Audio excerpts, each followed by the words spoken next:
So same format as last week. We'll have all you up here, knock it out in one shot.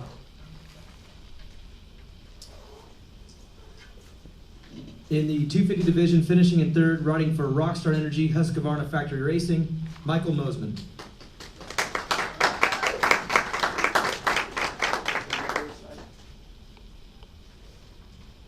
Whatever you like.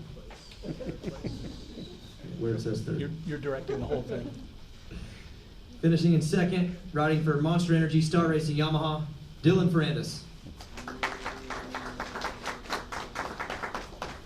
And your winner, riding for Monster Energy, Pro Circuit Kawasaki, Austin Forkner.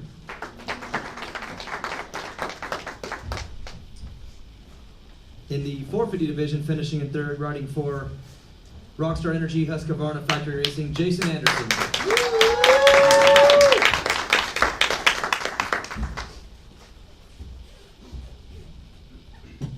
Finishing in second, riding for Monster Energy Kawasaki, Eli Tomac.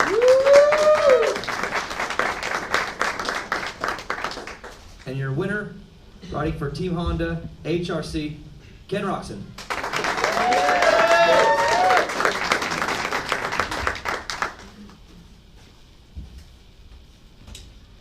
You guys didn't give the 250 guys much love. Michael, good ride? Thanks. Kind of a rough start to the season with some crashes and some LCQs, but obviously the speed's been there. How was it tonight, just kind of putting it all together, even though the third main was a little rough, just being able to put a whole night of racing together and get on the podium? Yeah, absolutely. It's been a rough start to the season, and there's been a lot higher expectations just with all the progression last year, and then to been riding really good in the off season, and so expectations have been high and they've been missed, and just haven't been riding like myself on the weekends, and it's definitely been disappointing. But yeah, the difference this weekend, I don't know, I just had a different mindset. I was more relaxed, more calm, and we've been working on the bike some, and I think really making some improvements. So to get up on the podium, and I think one of the things that's been really key is my starts. I feel really comfortable on the start right now, and I hope to see that continue.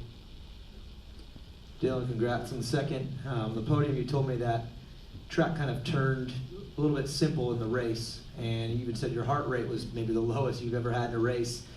Just kind of talk me through the track conditions and how that played into your night. Yeah, I think the track was not easy, but less rhythm than usual, and yeah, that makes the track more faster and with more place to breathe, and maybe more easier physically. So that's what I felt tonight. But anyway, the start was a big problem for me tonight. I missed my two first starts, and don't really know why, and I was a little bit better on the last one, but yeah, I think that cost me the win tonight. The speed was good, the bike was really awesome, and just need to improve on the start, and it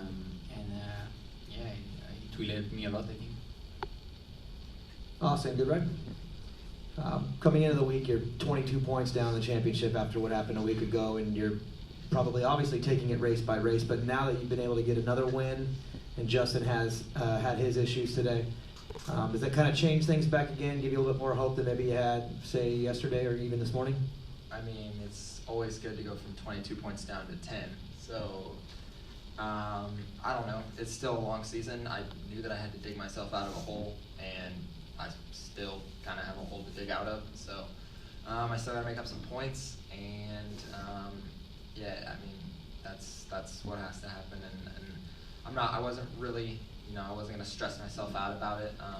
Obviously, last weekend was not good, and I lost a lot of points, but it's a long season. A lot of stuff can happen. Obviously, I gained 12 points in one race tonight, so that just shows that anything can happen, and just take it race by race, obviously. Jason, congrats.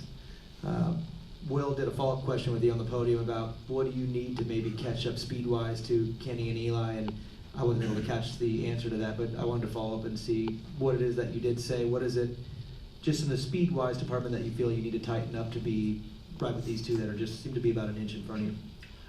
I think to be in the battle with these guys, I need to be in the start, and it seems to be whenever I get to third or I get to second, or even when I'm sitting in fifth, these guys break away so quick. So I think just being up there and getting myself in the race right away. I think as far as speed goes, I think sometimes they have a little bit more speed than me, but I think if I could get up there and keep seeing it week in and week out and being in the battle and just try and learn as much as I can. I think I put myself in a good position as far as, points and stuff like that. It's time for me to start trying to charge and just get better and learn and stay up here in the top 5. Eli, congrats. The main event, you were sticking to that very inside gate. Dylan was doing the same thing in the 250 class. Was that a decision for you to make sure that you were in position to, somewhat be a little defensive to where you were at least going to be in that top 5 running? It didn't seem like a whole shot gate, but more of a I can be top 5 kind of thing. Is that what you were going with tonight? Yeah, it was a little bit of just defense there, and I felt like, most of the time, or half the time, half those starts I did come out, top 5, and then on the restarts though, I didn't capitalize on those or put myself in the best position. So that was like the difference tonight for sure. And then Moto 1, Ken was had good reaction on that outside in the sand and ran away with that one. So just needed to be a little bit better in a few areas tonight. So kind of was the number 2 guy tonight. Congrats, Ken. 2 red flags tonight for the 450 class. Just kind of take us through what you go through in that moment and what you do to recover. We know that the heart rate's high and you have to kind of reset, but I've always been kind of curious of what you actually have to do in that few minutes where you're kind of resetting everything. What goes through your mind and even physically, what do you have to do to get kind of back to zero? Well, yeah, it was a lot of madness going on tonight. After that second start, I went all the way up there and started braking, and the guys on the inside just plowed to the front right there. I was kind of shocked that way. It was kind of like a 250 start, they just didn't let off, and obviously that ended up in a red flag. So, but I just try to have a clean slate every time something like that happens. I had good battles tonight with Eli, obviously, and just had a lot of fun, and I'm really confident in my starts right now, so that helps. But yeah, those red flags, they're never fun to see. First off, with a person that is down, and every time you line back up on a start, there's 22 guys or so going down the start straight into the first turn. So some sketchiness happening on there, and any extra start definitely doesn't help. But overall, we just stayed out of trouble and had 2 whole shots tonight, and just overall just rode really well and calm, and just we were really focused. So I'm still blown away on going, having 3 minute wins, and yeah, it's great. I had an awesome time tonight. Congrats. Chris from Cook City Media. So Dylan, we were informed that you got a 12-month probation, and I could tell tonight you were kind of tentative when you're passing people. Was that in your mind, and did it kind of keep you from pulling the trigger a couple times? No. I try. I don't think I'm a dirty rider, so I just made a mistake last week, and I just rode the same as usual tonight, and I tried to be the faster as I can. And when I make the pass on Austin, was clean, I think, and for sure I will be careful now when I have Christian behind me, and but other than that, no, I just rode normal. So what does that probation exactly mean? What they tell you, or if you bump somebody, what's going to happen? So if I do another dirty pass or aggressive pass like I did last weekend, I will get a fine of $3,000 and more if they think it's more than what I did last week. They can get penalty on point or stuff like that. But basically, I will get a $3,000 penalty. Ken, so I don't think I've ever seen anybody pass Eli in the sand like you did in that first one. Is that just confidence from getting that win a couple weeks ago? I wouldn't say it has anything to do with getting the win a couple weeks ago, but I made up my mind way before the finish line already that I was going to go to the outside. I don't know, I kind of had a feeling that both those guys were going to go to the inside, and so I just, first off, I didn't want to get Rusev, but just kind of took a chance, and it's not really a chance because I was riding offensively and not defensively, so just trusted in it. Callum Brown, Racetracks, Austin. It looked like you kind of like settled into that third main event into a pace. Was that just management, or were you thinking that you needed to push forward towards the end? Yeah, I definitely settled. Probably a little too much. I just wasn't as comfortable, I guess, as I was in the first two, and I just kind of got tight. Just being kind of like fourth, fifth, sixth, going into the first couple rhythms and stuff. I almost there were guys. I mean, we were all kind of pinballing off of each other, and I almost ran into the back of somebody on a Yamaha, and it just kind of spooked me a little bit. Like I was just kind of tightened up. I mean, it happens. And then Dylan ended up getting by me, and I knew that I didn't have to beat him to get the overall, but I was like, I don't want to let him just get a guy in between us. I was like, that's the last thing that I want. So I tried to just latch on, and once I got into third, just tightened up a little bit, and they kind of got away. So I was just, hoping that he wouldn't catch him. To be honest, because I figured that if he did, then I would probably get second overall. But I was just riding, trying to, just management. Kenny, with the three mains, the sweep there, I know they're never easy to win, but did this one kind of feel easy at all? I don't know if that's the right way of saying it at all. I think starts help for sure. Nothing's ever easy. And obviously in the first one, I had Eli right on my tail the whole time. And so we had some good battles going on. And even going into the last one before the red flag, we were kind of buried in the pack. So we were going back and forth, passing each other, which was awesome because, everything was super clean. It was hard riding. So had a lot of fun. And I was kind of at that point, even though you can technically improve your start, but I was kind of disappointed in seeing the red flag. Just, it was kind of like, dang, another one. So, but again, just clean mentally everything out and just focus on the last one to try and improve. And Eli, you got close in that first main. What was the difference that let Ken get away there? It was really just like track position, we were like riding identical in that Moto 1, so that was it. It was the first lap pass. I couldn't make any ground, and it kind of just stayed the same there. So I don't know, we were kind of just mirroring each other in Moto 1. Brian Converse, Motocross Action Magazine. This question is for any of you guys up there. We talk a lot about starts, and starts are key. Starts in Glendale are a completely different beast. That start straight, I think we did the math, was about 429 feet. You guys are bringing a lot of momentum into that first turn, and I think we saw a couple sketchy moments out there. Bring us through that for you guys. That starts as challenge. Well, I kind of prefer longer starts because I feel like it kind of spaces out the field a little bit. That should, take the sketchiness away a little bit, but at the same time, a start is a start and anything can really happen. And yes, we do get up to pretty high speeds, as you can see. But I'm normally a bigger fan of longer starts. Because then also for positioning, it doesn't really matter too much whether you're inside or outside. So you can technically get a good start from anywhere. I think the one thing about the start, though, that is kind of weird is like you could be in the middle gates and you can beat all the guys around you and feel like you have clear space, and then there's a guy on the outside that you do not see coming, Right. and they just come from out there and they're trying to sweep that corner, and you're coming in and you kind of spook each other in the first corner. I think we saw several of those tonight. Yeah, I think the first red flag, I think you saw that happen, and it was carnage. But at the same time, it does space it out a lot more, and I think you could really see who gets an actual good start. And there's a lot more going on. Obviously, you have to shift. Some of the starts are so short we don't even shift.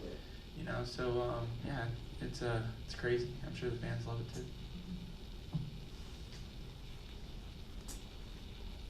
Rebecca Romas with Big MX Media. My question for Eli is, do you think the intensity of the mains made the tracks break down more drastically during Triple Crowns, or do you think it's due to how much water was put down?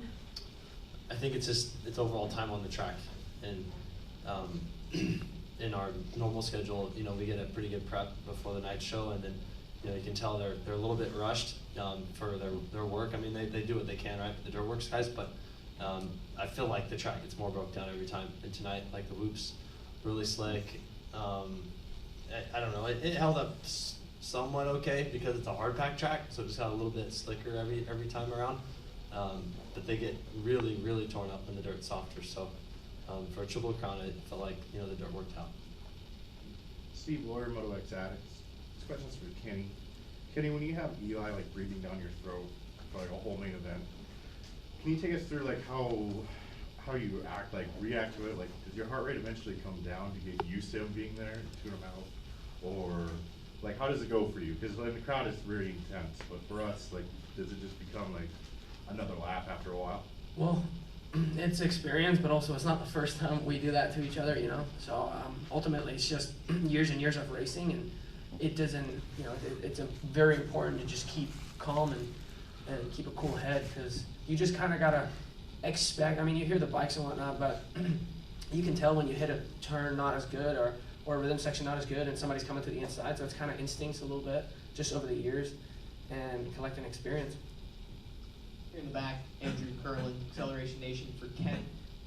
Eli kind of alluded to, with the Triple Crown format, you're racing a lot more than just a heat race and the main event. How much more endurance does a Triple Crown event have just in Supercross? Yeah, well, obviously we have our entire day program, and then going into the night show, if you compare those two, it's quite a bit more just pure fast lap race time, that's for sure. But at the same time, we prepare ourselves for it, so shouldn't really affect anything. But yes, the Triple Crown races, they make for a lot more pure fast lap like racing time. And you know, like you said, going into the heat race and then straight into the main, we're really not on the track that much. But tonight, and especially with all the restarts, we rode a lot for sure. Final question for the 250 riders. Now that you're 4 rounds into the championship and the break's kind of coming up here in the next few weeks, overall, are you happy with your program, with your riding, your bike, where you stand in the points, and ultimately, what are you looking forward to close out these last two? What's the goal? Michael, I'll start with you. Happy where I'm at in points, no. Definitely still striving and wanting to go forward. Happy with the bike. We're still working on a few things. Got the starts down. The bike's really fast. And but just working on the whoops, it's definitely been a weakness of mine, and I think Dylan passed me on the whoops tonight, and just working kind of in that area in particular, and then as far as just looking forward to the break a little bit, to get healthy again. I've had a couple big ones, so overall. No. I think the only one happy is the guy who wore the red plate tonight, so for sure we are not really pumped, but I mean the bike is really, from my side, the bike is really good. The team is working really hard for me, and like I said before, we need to improve on start, and but on the rest we feel really confident. And this break gonna be weird because it's 6 weeks, so gonna be really long. So we will have plenty of time to do whatever we want. So we see, but and we still have two big races to manage. Yeah, I feel like you're gonna have to ask us in 2 weeks or before the break, because if it just depends. If you have momentum, then you're dreading the break. You want to keep racing, but if you need to regroup, you need a break, you need some time off, you need to, I don't know, maybe ride a little bit outdoors and then come back. I don't know, whatever you may work on the bike, whatever your deal is. That's gonna determine how you feel about the break. For me, I feel like we worked on a lot this week on the bike, because whoops have been not the strongest point for me. I've had a couple of crashes in them this season, so we worked on a lot of stuff with the bike. We got it better this week, so I don't really know how I feel about the break. I just know that I just need to keep trying to win races and make up points, really. Congrats, guys. Thank you.